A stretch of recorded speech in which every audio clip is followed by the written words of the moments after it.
The construction of the deities and the temple was completed, and only thing left to do was to place the deities with proper rituals. But there was a hindrance in this too, the idol of Bhagwan Jagannath, which was impossible for any mortal to make. How could an ordinary Brahmin perform the rite to place it? For this, perhaps divine sages like Devarshi Narad or Devguru Brihaspati were needed. King Indradyumna now sat in penance, and after a while, someone called the king's name. The king opened his eyes and saw Narad Muni standing in front of him. The king bowed down to Narad and asked for guidance on the establishment of temples and deities.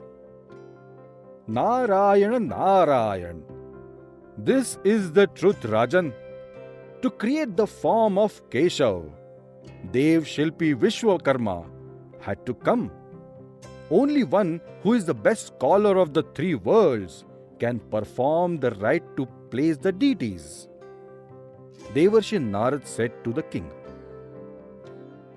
Hey Munivar, other than you and Devguru Brihaspati, there is no one who is so learned.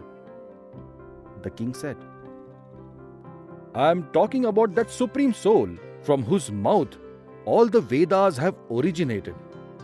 Only and only by the hands of my father, Brahmadev, can this work of Bhagwan Srihari can be accomplished. I am so blessed, Munivar. If you permit, I want to go to Brahmalok with you and invite Jagat Pita. Indradyumna said happily. Sure, Rajan. Devarshi agreed to take Indradyumna with him to Brahmalok.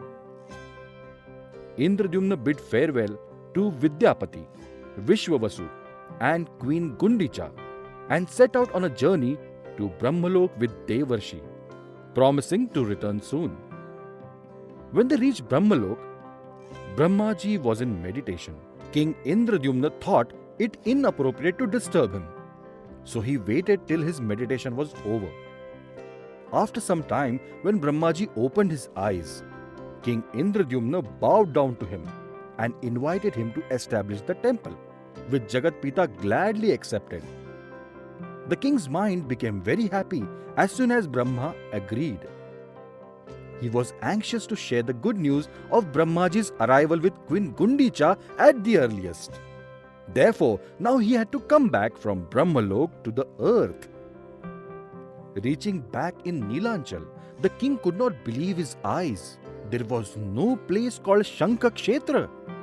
There was no trace of the king's palace, that grand temple, and the entire city of the king's settlement was gone.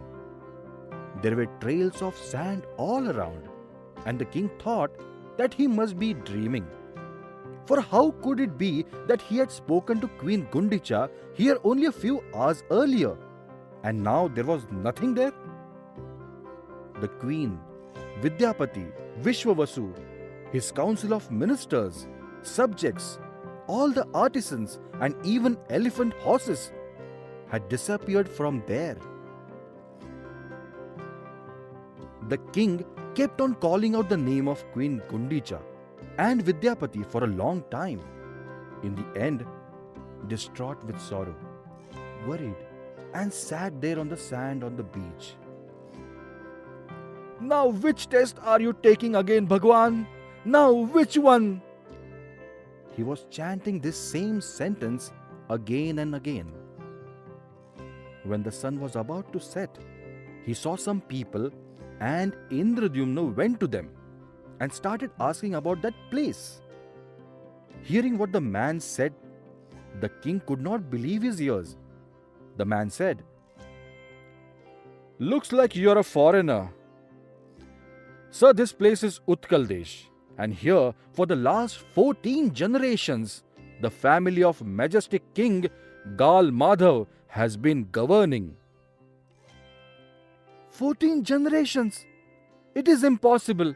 I had heard that King Indradyumna ruled here. The king said,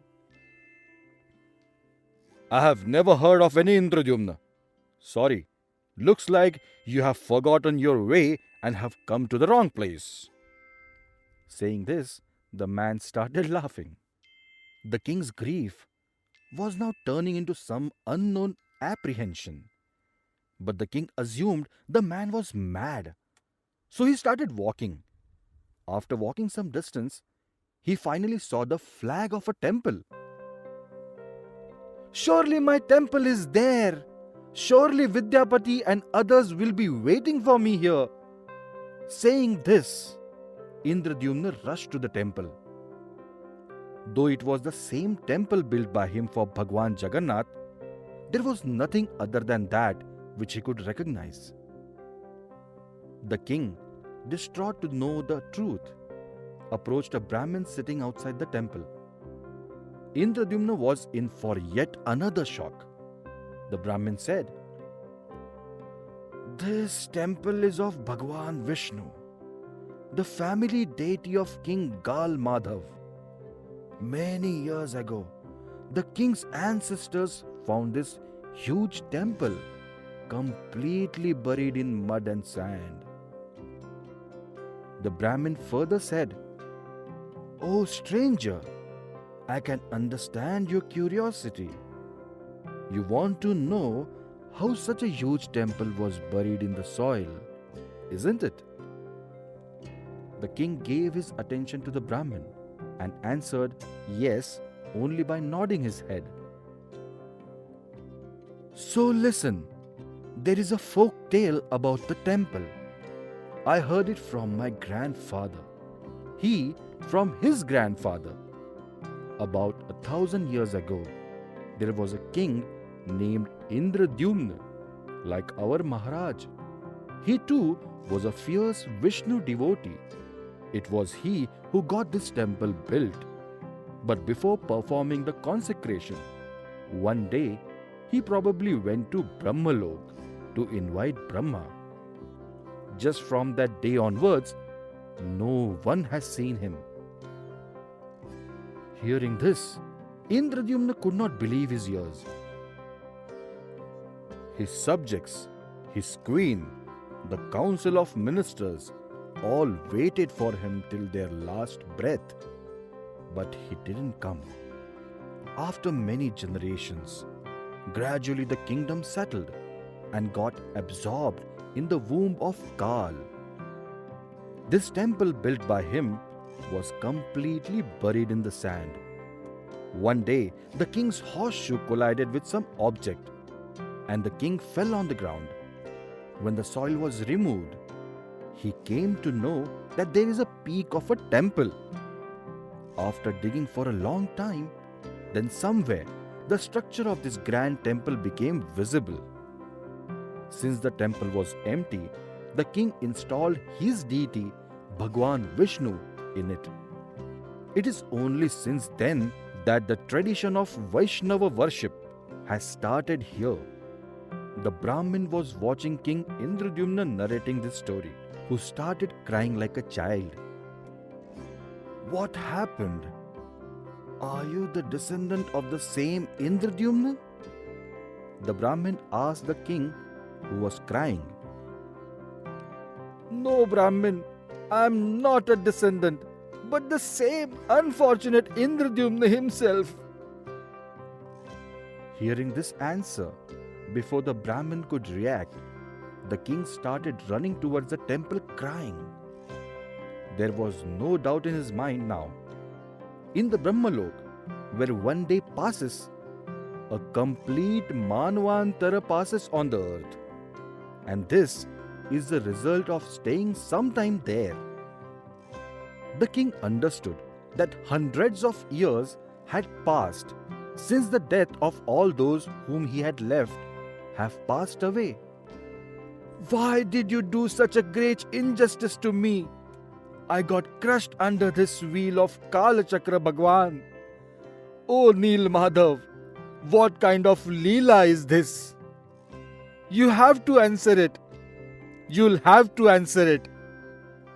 The king was now moving towards the main entrance of the temple, screaming and shouting. Seeing all this, the soldiers present there took the king as a madman and took him to Gal Madhav's court. On being asked in the court, King Indradyumna told the whole story to Gal Madhav. But hardly anyone would listen to him. On the contrary, all the councillors present in the Rajya Sabha ridiculed him for saying that he is Indradyumna. Somebody even accused Indradyumna of being a spy of the enemy country. You are hallucinating because of your old age. Go because I pity you, and that is why I am not punishing you. If you are seen doing such an act again, you will get punished. Gal Madhav humiliated Indradyumna and expelled Indradyumna from the Rajya Sabha.